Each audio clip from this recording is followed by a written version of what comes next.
bonsoir à toutes et à tous, bienvenue, c'est Sens Public, votre rendez-vous de débat, chroniques et reportages, 90 minutes, de grands thèmes, seulement pour donner à nos experts le temps de donner du sens à l'actualité. Et voici le sommaire de ce 13 janvier, Marine Le Pen devant les juges avec 11 co-prévenus du Rassemblement national, c'est l'affaire des assistants parlementaires européens qui est jugée en appel et c'est son avenir politique qui se joue. Quelle sera sa ligne de défense? Les magistrats vont-ils pouvoir travailler sereinement? Le parti, le péniste, prépare-t-il vraiment l'après Le Pen? On en débat dans une minute. Et puis dans la seconde partie de ce Sens Public, le texte sur la fin de vie qui revient devant le Sénat avec cette question. La France doit-elle autoriser l'euthanasie active? Certaines personnalités comme Line Renaud le demandent.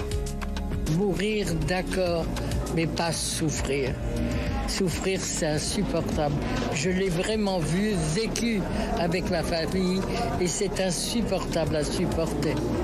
Donc, il faut changer ça, qu'on puisse mourir dans la paix, plus tranquillement, plus serein. Que faudrait-il changer à la loi? Quel bilan dans les pays européens qui autorisent cette euthanasie active? Comment éviter les dérives? Ne ratez pas l'analyse, la confrontation d'opinion aussi de nos experts. Ce sera dans 3 quarts d'heure. Et n'hésitez pas à réagir avec ce QR code. Vous le connaissez maintenant, vous pouvez le flasher. Je pose vos questions à nos invités. Vous pouvez aussi réagir évidemment à ce procès en appel de Marine Le Pen et du Rassemblement national. Les fonds détournés s'élèvent à plus de 4 400 000 €, Jérôme Rabier. Sa candidature à la présidentielle est en jeu et sans doute une part de son avenir politique. Marine Le Pen est de retour devant la justice pour le procès en appel dans l'affaire des assistants parlementaires européens du FN, devenus RN. Un procès qui doit durer 1 mois et pour lequel elle partagera le banc des prévenus avec plusieurs têtes d'affiche du parti, comme Louis Alliot et Julien Audoul. J'espère pouvoir être entendu par la Cour d'appel. En attendant, vous maintenez votre programme habituel? D'esprit d'espérance, en quelque sorte. En première instance, Marine Le Pen avait été condamnée à 4 ans de prison, dont 2 fermes sous bracelet électronique, 100 000 € d'amende et surtout 5 ans d'inéligibilité avec exécution provisoire, c'est-à-dire immédiatement, ce qui l'empêche pour l'instant d'être candidate à la présidentielle. Si le RN espère une plus grande clémence, le Parlement européen, qui dénonce le détournement de plus de 3 millions d'euros, réclame la confirmation de la culpabilité du parti et de ses dirigeants. Vouloir demander à la Cour d'appel de confirmer la décision du tribunal en ce qui concerne l'existence d'un détournement de fonds publics très important, puisqu'on est sur plusieurs millions d'euros, organisé dans le cadre d'un système, quelque chose qui était systémique à ce moment-là. Le verdict est attendu pour le mois de juin et c'est lui qui déterminera le choix du candidat à la présidentielle pour le RN, même si un recours en cassation est possible. C'est là que se décidera ma présence ou mon absence à l'élection présidentielle. En septembre, le Rassemblement national doit pouvoir être représenté à l'Assemblée nationale et la campagne doit démarrer, quel que soit ce candidat.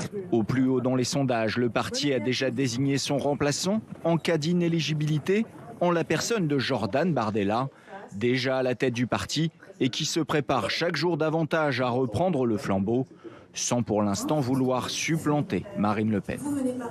Et c'est l'avenir politique de Marine Le Pen qui se joue. Peut-elle convaincre les juges? Avec quelle stratégie de défense? On en parle tout de suite avec Pascal Perrineau. Bonsoir, bienvenue. Bonsoir. Vous êtes professeur émérite des universités à Sciences Po, auteur de ce livre, Le goût de la politique, un observateur passionné de la Ve République, c'est chez Odile Jacob. Lauriane Clément, bonsoir. Bienvenue à vous aussi. Vous êtes journaliste politique au quotidien La Croix. John-Christopher Roland, bonsoir. Bonsoir. Et bienvenue. Vous êtes maître de conférence à l'université Paris-Nanterre, co-auteur de Standard contre Standard, réflexion sur une catégorie juridique en droit public aux éditions L'Harmattan. Et Mickaël Darmon. Bonsoir Mickaël. Bienvenue à vous aussi, éditorialiste pour Sens Public. Juste avant que l'émission démarre, Pascal Perrineau, on commençait à discuter. Il ne faut jamais faire ça. Il ne faut jamais commencer le débat avant. Mais bref, je partage avec nos téléspectateurs. On se disait, est-ce qu'il y a un équivalent dans notre histoire politique, une personnalité qui joue à ce point son avenir devant les tribunaux? Non, il n'y a pas d'équivalent à ce niveau. Une candidate qui a été candidate à 3 reprises déjà à l'élection présidentielle, qui a emmené son parti 2 fois au second tour, qui est la représentante du premier parti français, qui est a priori bien placé dans les starting blocks pour gagner la prochaine élection présidentielle, on n'a pas l'équivalent. Donc c'est une affaire qui est une affaire énorme, j'allais dire, au regard de ce qui s'est passé dans l'histoire politique française. Et on comprend l'intensité des réactions. Et peut-être, moi, ce qui me frappe, d'après les premiers signaux, le changement de stratégie de défense de la première instance, qui a eu lieu il y a 1 an, à celle qui est en train de se développer à partir d'aujourd'hui, devant la juridiction d'appel, où on a l'impression que là, voilà, Marine Le Pen a décidé de changer de pied et de parler, comme elle le disait dans votre sujet, de parler d'esprit d'espérance. Oui, c'est plus paisible. Un peu moins frontal avec les juges. Mais on va y revenir un peu en détail. Comment elle s'est préparée, Lauriane Clément, Marine Le Pen, à ce procès en appel? Elle, et je rappelle qu'il y a d'autres coprévenus du Rassemblement national, même si c'était à l'époque le Front national qui existait et qui est donc mis en cause. Alors, c'est très difficile à savoir. Ce qu'on peut dire, c'est que la communication a été vraiment verrouillée pour ce second procès. Il faut se rappeler qu'au premier procès, il y avait eu tout un flot de paroles au sein du parti. Alors, en amont même du procès, chacun y allait de son pronostic, de son petit conseil. On avait même eu l'avocat Alexandre Varro, qui est le porte-parole du RN sur cette affaire, qui nous avait appelés un par un, les journalistes, en nous disant voilà notre stratégie. Enfin voilà, ça avait été une profusion de paroles. Et là, rien. Mais vraiment, rien. Hier, j'étais à la cérémonie de vœux de Jordan Bardella, le président du Rassemblement national. On va en parler tout à l'heure, bien sûr. On parlait à tous les députés. Alors, comment vous allez défendre tout ça devant les plateaux? Certains allaient même le soir même sur les plateaux. Ils me disaient, on n'a rien, on ne sait pas, on a verrouillé.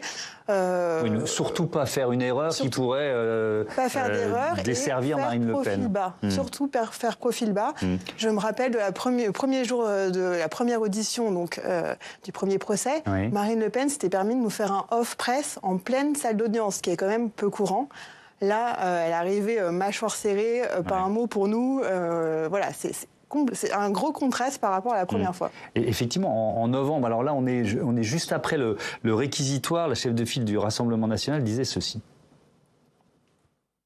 Je pense, encore une fois, une des parties qui démontre une volonté du parquet qui est celle, en réalité, de me priver, et même de priver les Français, disons, de la capacité de voter pour qui ils souhaitent.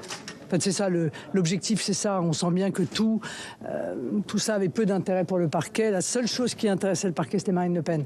Voilà, Marine Le Pen, pour pouvoir demander, encore une fois, son exclusion de la vie politique, avec exécution provisoire, et puis le Rassemblement national pour pouvoir ruiner le parti.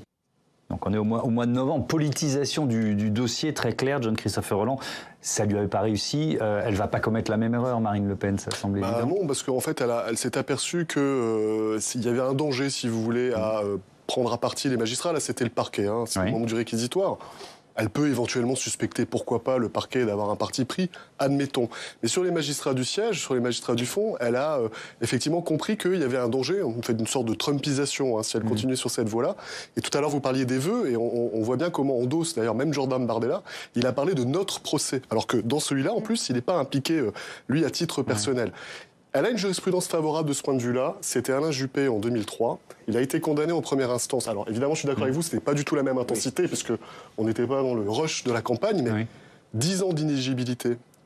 Mais désolé, j'ai du mal à dire ce mot, d'inéligibilité en première instance. Il y a eu quand même une tentative de muscle. Je me souviens de Jean-Pierre Raffarin arrivant à la télé le soir en disant attention, les magistrats. Et en appel, réduit à 1 an.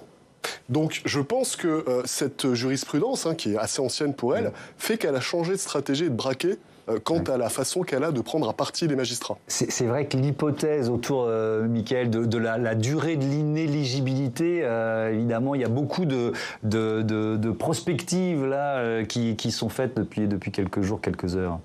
Oui, c'est vrai, parce que... ça pourrait être ramené à 2 ans, par exemple. Ouais, pourrait être ramené à 2 ans. Mais l'idée, c'est que on dit qu'elle a tout verrouillé, qu'elle ne va plus commettre d'erreurs. Mais en réalité, les erreurs, elle les a un peu aussi commises avant, notamment cette fameuse formule de la balle judiciaire. En disant, avant, on prenait des balles et maintenant, on prend des balles judiciaires. Ça fait beaucoup de mal. elle a compris que c'était très très fort, et donc c'est la raison pour laquelle également elle arrive avec effectivement une approche beaucoup plus humble face à des magistrats qui en appel sont aussi connus pour être beaucoup plus concentrés sur le droit également. Oui, donc il y a eu effectivement des consultations beaucoup plus précises à ce niveau-là. Oui, avant l'ouverture de l'audience, aujourd'hui, l'avocat du Parlement européen a rappelé qui sont les victimes dans cette affaire. On l'écoute. J'ai le souvenir de certains responsables du Rassemblement national parler de Marine Le Pen victime.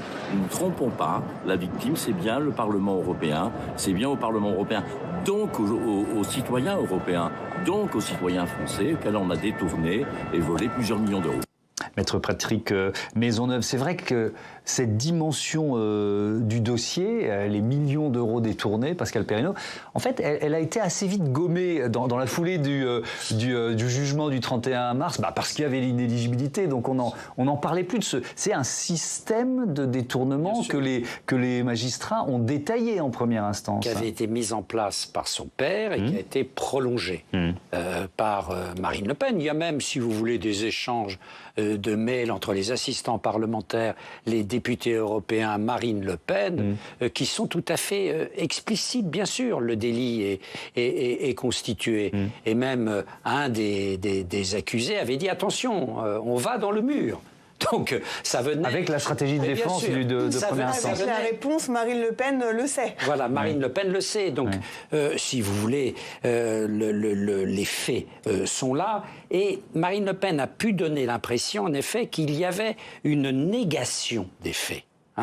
Et ça, je crois que les juges n'ont pas apprécié. Il y aurait eu au moins un premier mouvement. Alors c'est peut-être la stratégie qui va être adoptée dans les jours qui viennent ou dans les semaines qui viennent, en disant voilà, oui, tout n'était pas parfait, on est sorti certainement des clous, mais on ne s'en est pas tout à fait rendu compte.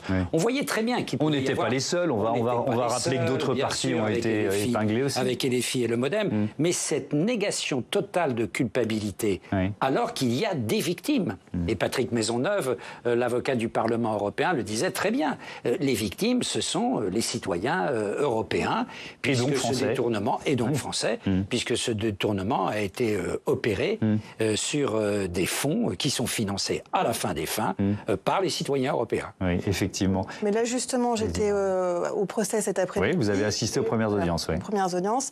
Marine Le Pen a pris la parole un petit peu à la barre en fin d'audience pour dire, effectivement, avec une légère inflexion, alors... Tout le monde dit qu'il semble y avoir eu des infractions commises. Je veux bien l'entendre, mais à aucun moment nous n'avons été conscients de commettre ces infractions. Voilà. Elle est toujours dans cette... elle refuse de il y a une forme de dénégation, voilà, toujours. Il y a toujours la dénégation, mais avec une légère inflexion disant « je veux bien l'entendre ». Oui. On voit une petite inflexion. Il y a un petit bémol par rapport aux audiences du jugement en première instance. Il y a cette idée de trouble à l'ordre public qui était indiquée par les magistrats lors du jugement du 31 mars pour justifier l'inéligibilité, l'exécution provisoire, c'est-à-dire l'exécution immédiate qui potentiellement empêche Marine Le Pen de se présenter à la présidentielle. Je veux bien vous entendre les uns et les autres là-dessus. Je commence avec vous, John-Christopher Rolland. Effectivement, c'était sur une des conditions pour appliquer cette inéligibilité. Ça, j'y suis arrivé avec effet immédiat.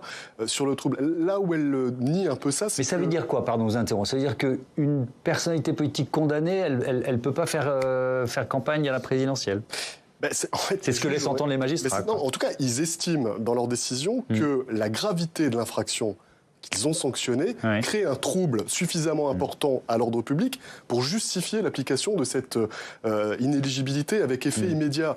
Là où je suis un petit peu plus mitigé, d'abord, c'est effectivement de prétendre que Marine Le Pen soit une citoyenne différente des autres, c'est-à-dire ne me condamnez pas parce que j'ai un destin national. Là où je suis un peu plus mitigé, c'est la ligne de défense, c'est-à-dire que ce qu'on lui a reproché également, c'est ce que vous venez de dire, c'est cette dénégation continue. Moi, le juriste que je suis est un petit peu plus mitigé sur cette question-là parce que vous pouvez adopter la ligne de défense que vous souhaitez. Et si vous estimez que vous n'avez pas commis les faits, alors il n'y a rien de, si vous voulez, de pas naturel à les nier en bloc.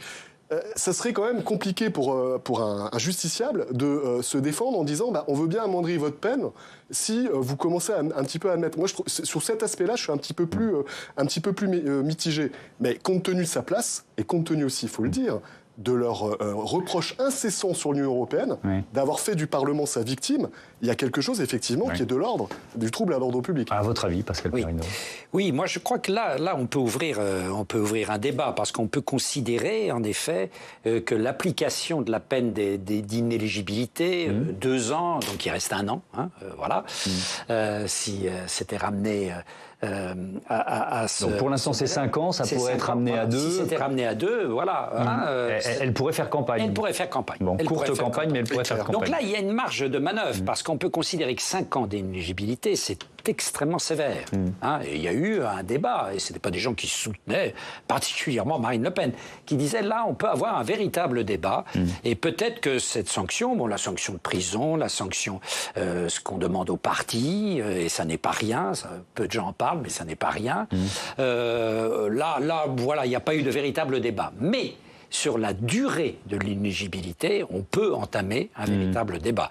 Parce qu'en plus de ça, ça pose le problème d'un acteur judiciaire qui, le veuille ou non, voilà, soyons un peu naïfs, qui, le veuille ou non, devient un acteur politique, dans le timing politique. C'est-à-dire, voilà, il intervient et il empêche un candidat, et pas n'importe lequel, d'être candidat.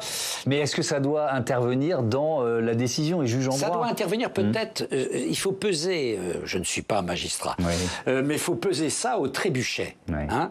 Et j'allais dire, oui, pourquoi pas une exécution provisoire. Surtout, je me souviens dans les débats à l'époque où on a instauré cette exception provisoire, Marine Le Pen était redoutable.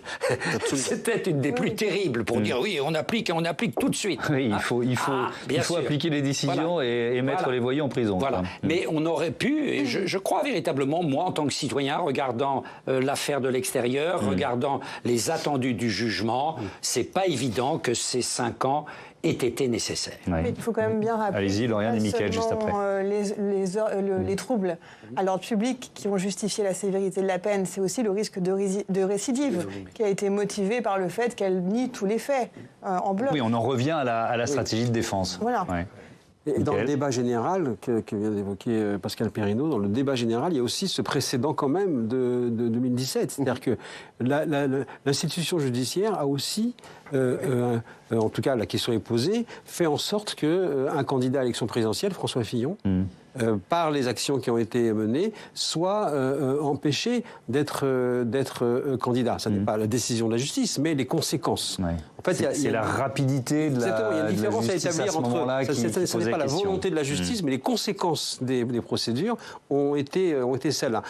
Évidemment, la justice n'est pas sur une île déserte, et donc elle peut être aussi, on va dire, influencée par cette démarche. Alors justement, puisqu'on parle de sérénité, de capacité, j'aime pas être à leur place, des magistrats à juger en appel Marine Le Pen, il y a cette menace assez sérieuse d'ingérence américaine, c'est l'hebdomadaire allemand Der Spiegel qui indique que l'administration Trump aurait envisagé des sanctions à l'encontre des magistrats du tribunal correctionnel de Paris qui avaient condamné Marine Le Pen en mars dernier. Le président du tribunal judiciaire de Paris met en garde, je le cite, contre une possible ingérence inacceptable et intolérable. Le RN, de son côté, dénonce une information hautement spéculative. Là aussi, je les cite.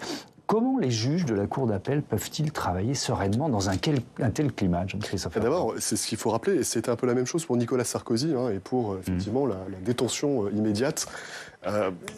Les juges, si on raisonne naïvement, moi je me mets là juste 2 secondes en tant que citoyen, compte tenu, si vous voulez, de la volée de bois vert qui sont pratiquement certains de prendre, d'où que ça vienne, une partie de la population, de la part de certains médias, de la part de certains politiques, franchement, moi je me mets à leur place, sacré courage, que de risquer, dans l'affaire Sarkozy, des menaces de mort, avec divulgation de son domicile.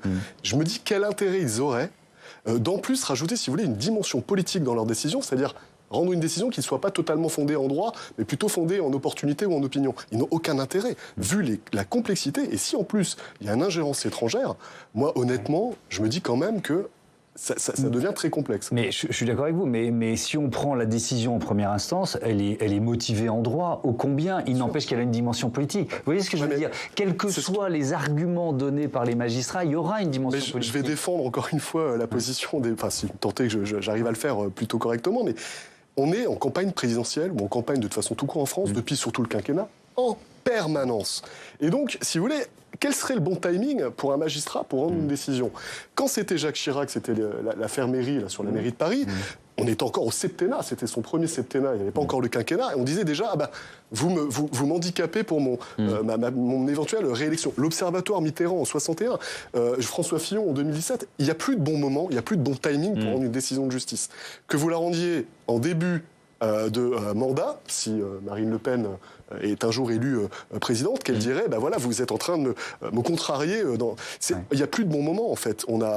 Moi, je ne sais pas à quel moment une décision serait rendue de manière opportune. Et puis, alors, on l'a notamment entendu après la décision d'envoyer Nicolas Sarkozy en prison, il y a toujours cette critique d'une justice politique ou d'une justice de gauche, disons les choses, je veux bien vous entendre l'une et l'autre là-dessus. Je commence avec vous, tiens, Lauriane Clément.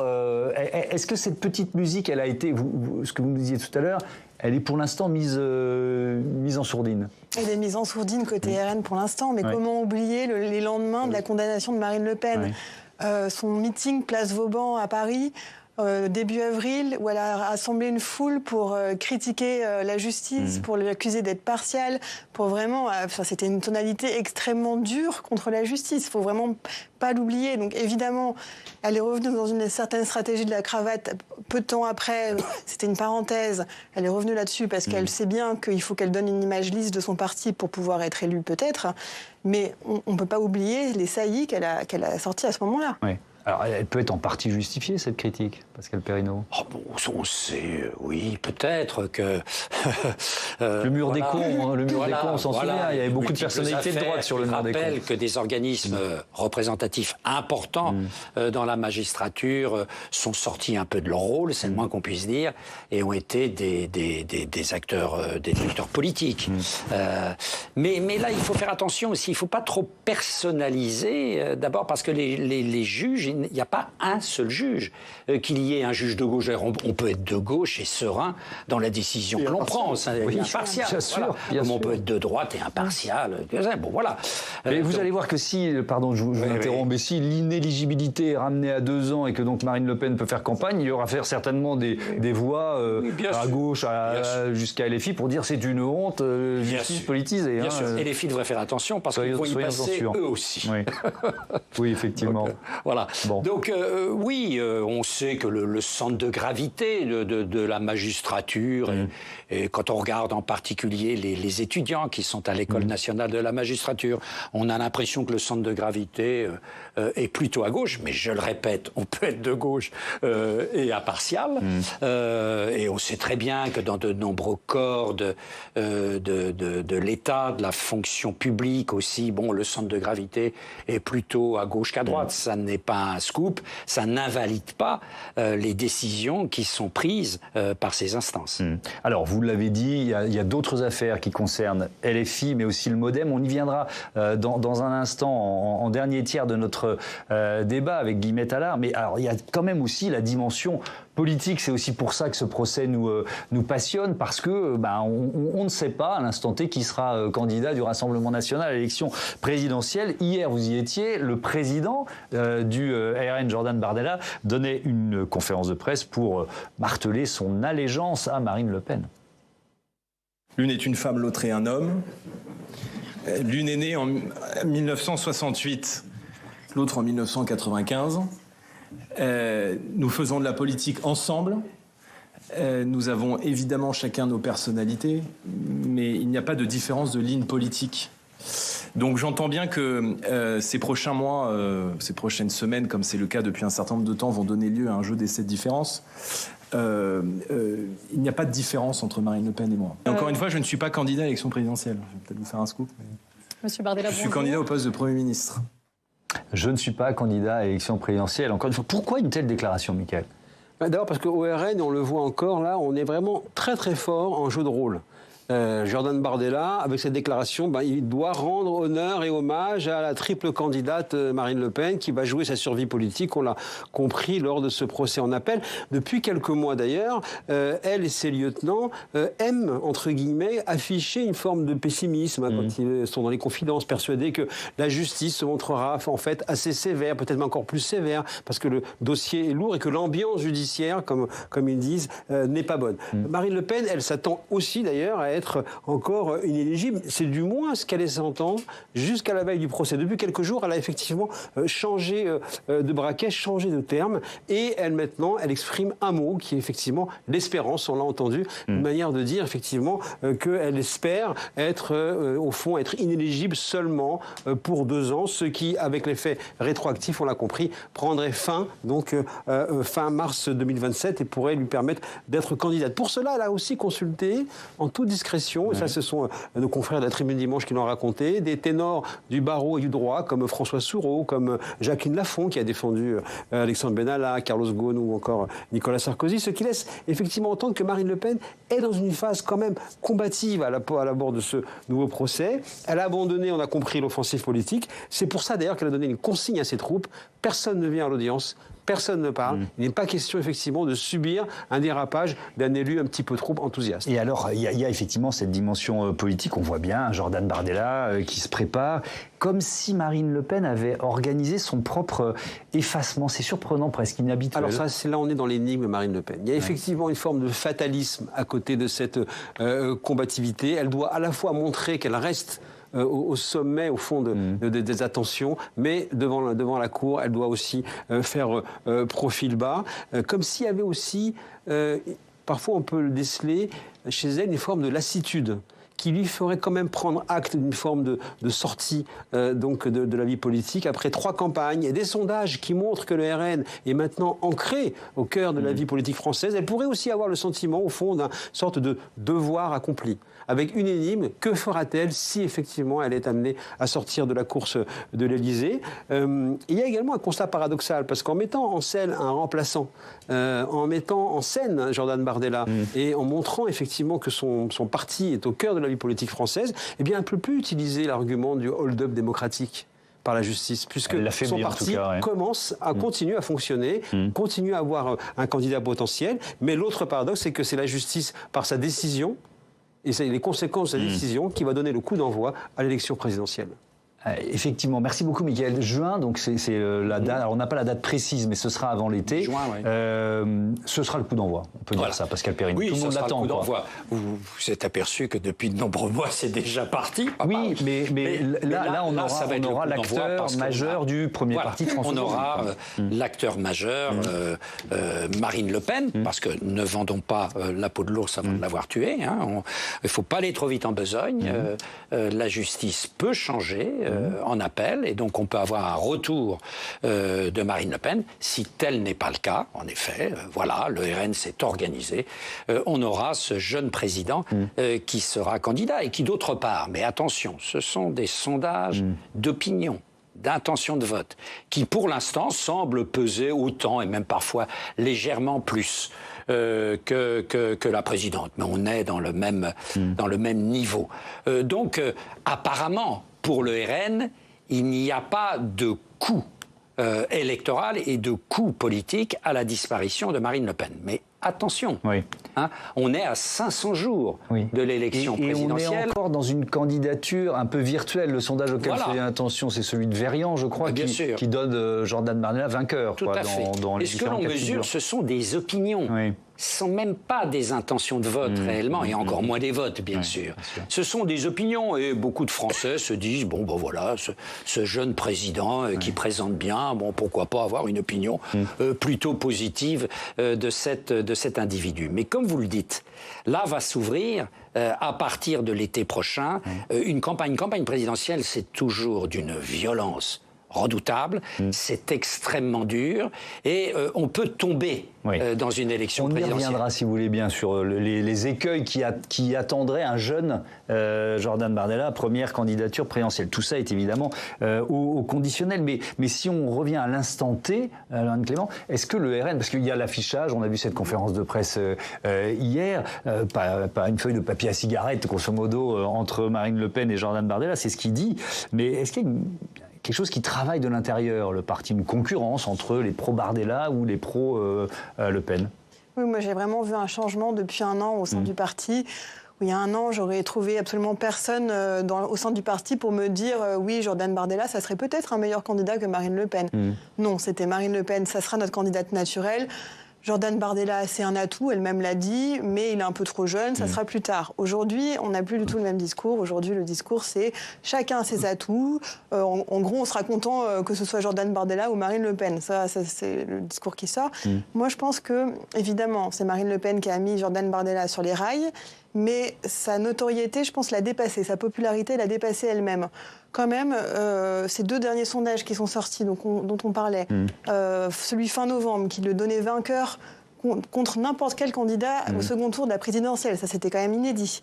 Et le deuxième qui est sorti ce dimanche, donc dans l'Institut Verian, qui dit, lui, que 70% des sympathisants du RN pensent qu'il serait une meilleure candidature que celle de Marine Le Pen. Enfin, moi, j'ai été quand même assez frappée par ces chiffres. Et donc, je trouve qu'il y a quand même un affaiblissement de Marine Le Pen, de son aura au sein du parti. Alors, au sein du parti, elle garde quand même beaucoup de fidèles. Hein. On va pas la vendre la peau du l'ours avant de se faire tuer, c'est sûr.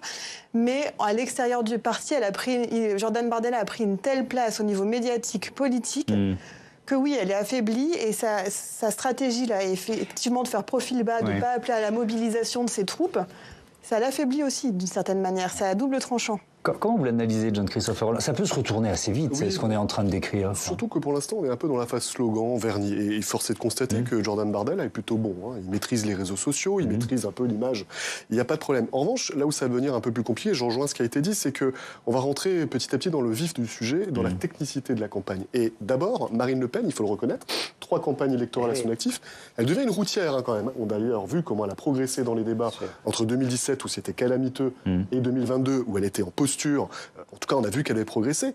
Et ensuite, ces 2 lignes quand même. Parce que ce qu'on oublie derrière, c'est que derrière le vernis, derrière les slogans, il y a un programme. Et Jordan Bardella, c'est plutôt, si vous voulez, celui qui va faire les yeux doux au patron au moment de l'université d'été du MEDEF, alors que Marine Le Pen, elle est plutôt sur la ligne, on va dire Jean-Philippe Tanguy, plus sociale.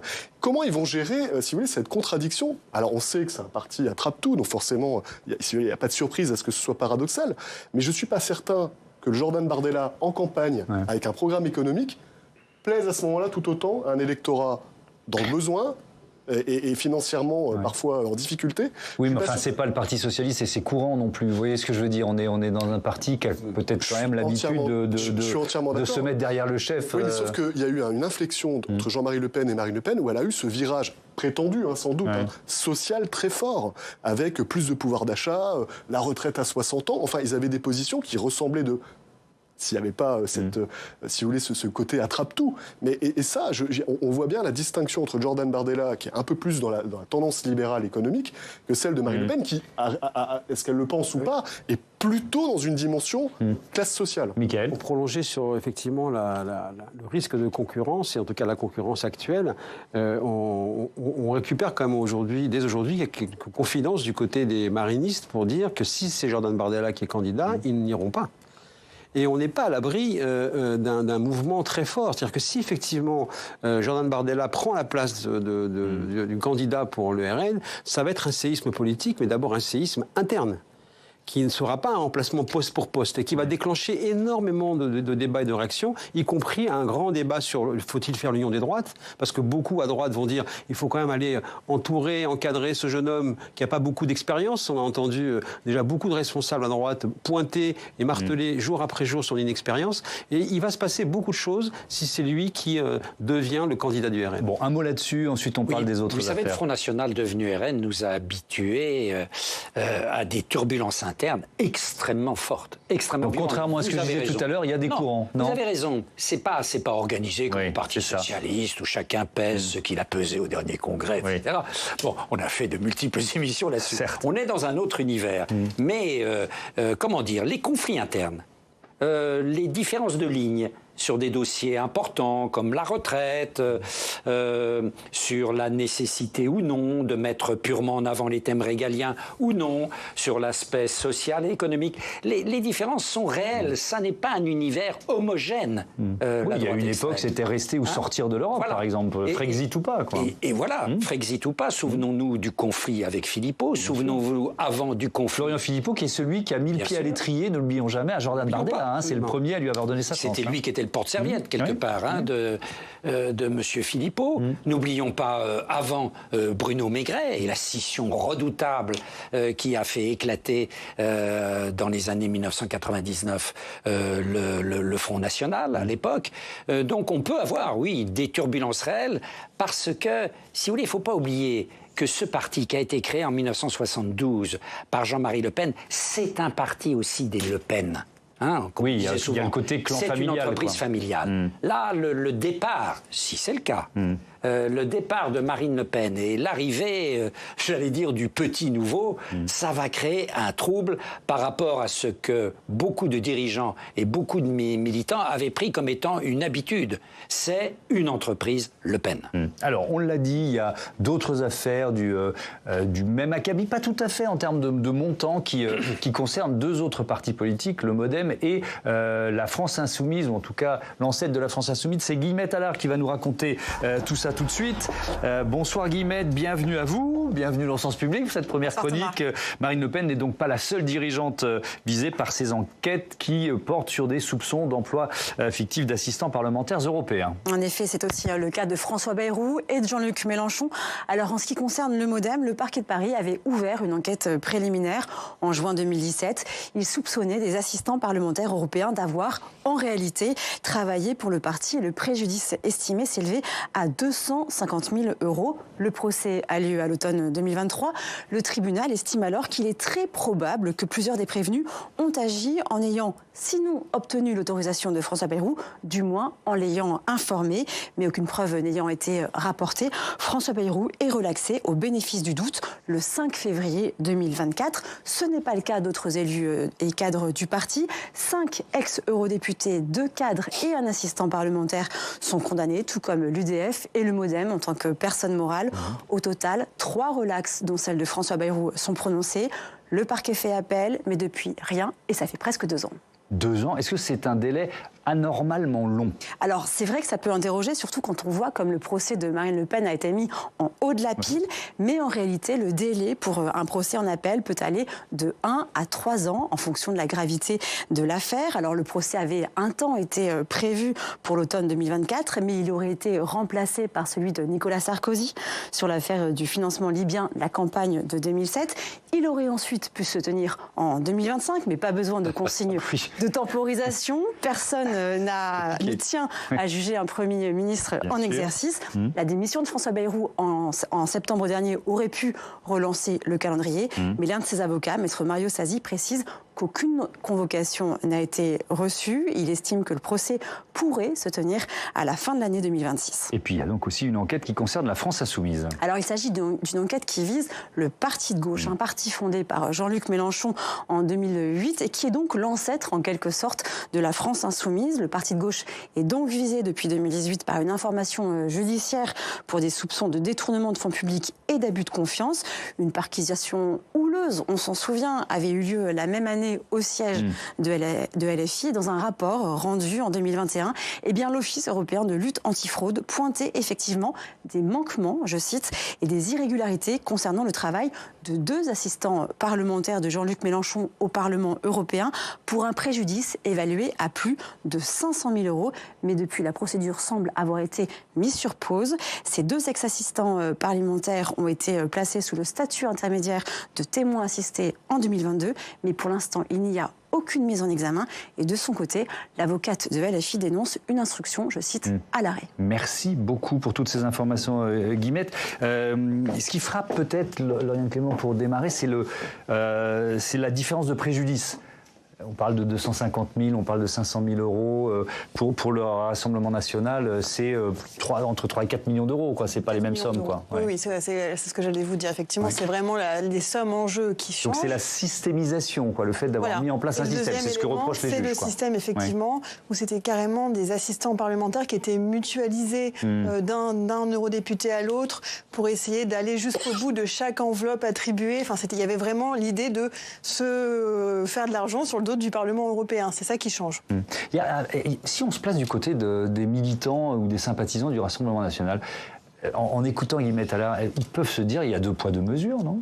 Oui, alors c'est effectivement, les militants du Rassemblement peuvent se dire qu'effectivement, il y a 2 poids 2 mesures. Mais comme ça vient d'être dit, on est sur des sommes qui sont quand même relativement différentes. Et si on élargit la focale encore plus, je viens d'écouter effectivement, si je me mets à la place des électeurs tout court, des citoyens tout court, on peut avoir l'impression finalement que la classe politique, quels que soient les montants en jeu, est totalement corrompue. Il faut rappeler quand même qu'il y a plus de 500 000 élus en France et que 99,99% de ces élus font leur travail dans des conditions parfois payées une misère, surtout dans les petites communes, et d'une manière remarquable. Et effectivement, c'est le danger qu'il faut éviter. Et enfin, la réflexion que je me faisais par rapport à tout ça, c'est qu'il y a, malgré tout, il doit y avoir peut-être une réflexion à avoir sur le financement des partis politiques.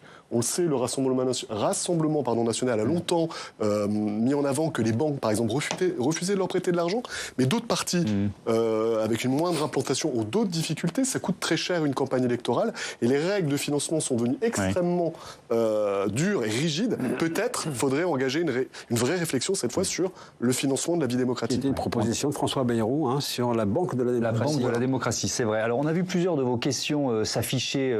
On a tenté d'y répondre. Il y en a une dernière, c'est de Joël qui nous écrit de Saint-Malo. Est-ce que ce procès peut être utilisé pour mobiliser l'électorat, même si Marine Le Pen est condamnée? Et je vais m'appuyer sur l'étude Verian dont on parlait tout à l'heure, avec une question qui est intéressante. Avez-vous le sentiment que Marine Le Pen est traitée comme n'importe quel justiciable ou qu'elle est traitée plus sévèrement? Il y a 50% des personnes interrogées qui disent traitée comme n'importe quel justiciable, plus sévèrement pour 36% des personnes interrogées. Et puis alors, si on vient voir parti par parti, on s'est intéressé à 2 partis politiques, LR, le parti Les Républicains, 48% disent comme n'importe quel justiciable, même score pour ceux qui pensent que c'est plus sévère, et au contraire, du côté du Rassemblement national, cette fois évidemment, le plus sévère pour des raisons politiques, c'est 79%. Est-ce que vous pensez, Pascal Perrineau, que ces audiences, là, celles qui viennent de démarrer aujourd'hui, ça va durer 1 mois. Donc ça va nous mener mi-février. On sera donc à 1 mois du premier tour des municipales. Ça peut influer sur un scrutin évidemment très différent. Les municipales, c'est des dizaines de milliers de communes ou pas. Je ne le crois pas. Non, a priori non. Je ne le crois pas. Je crois qu'il y a d'une certaine manière une habitude prise par l'opinion publique française vis-à-vis de ces affaires dont on notait en effet qu'elles étaient extrêmement nombreuses, récurrentes, ce qui ne veut pas dire que l'ensemble de la classe politique a ou pratique ce type de mœurs. Mais il y a une certaine habitude. Regardez, notre actualité, elle est en permanence, il y a à peu près une affaire qui est à l'agenda. Donc il y a une habitude, et on voit très bien, d'après les chiffres que vous avez mentionnés, de la dernière enquête Verian Le Monde, que cela touche avant tout les électeurs ou les sympathisants, d'ailleurs plutôt du RN. C'est en effet, une entreprise de victimisation. Ils se sentent comme étant des victimes. Mais ça ne dépasse pas 36%, disiez-vous, qui considèrent en effet que c'est beaucoup trop sévère, etc. 36%, c'est à peu près le pourcentage d'intention de vote pour Marine Le Pen ou Jordan Bardella aujourd'hui. Donc ça ne convainc que des convaincus. Or, dans un combat politique, il faut essayer de convaincre autre chose que les convaincus. Merci beaucoup, merci à tous et à bientôt sur ce plateau. J'ai rappelé vos livres, Pascal Perrineau, Le goût de la politique, c'est aux éditions Odile Jacob, et John Christopher Roland, ce standard contre standard aux éditions L'Harmattan. Merci Lauriane, on vous lit évidemment dans le journal La Croix. Je vous dis à bientôt sur Public Sénat.